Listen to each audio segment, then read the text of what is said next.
রোজার ক্ষেত্রে কেউ যদি ভুল করে কিছু খেয়ে ফেলে তার কি রোজা কাজা হবে?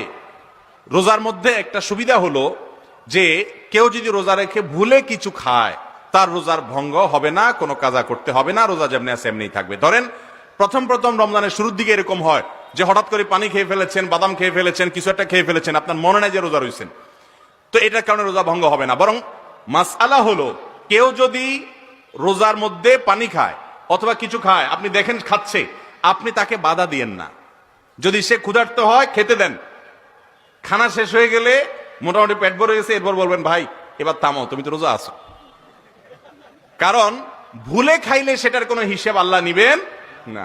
যার কারণে এই সুবিধাটা আছে যে আপনি ভুলে খাইলেন, অতএব আপনি জানেন না রোজার কথা, এরকম হতে পারে, কিন্তু আপনি জানেন ঠান্ডা মাথা, হ্যাঁ, না জানার বা ভুলার ভান করলে কিন্তু হবে না, সেক্ষেত্রে কিন্তু রোজা ভেঙে যাবে।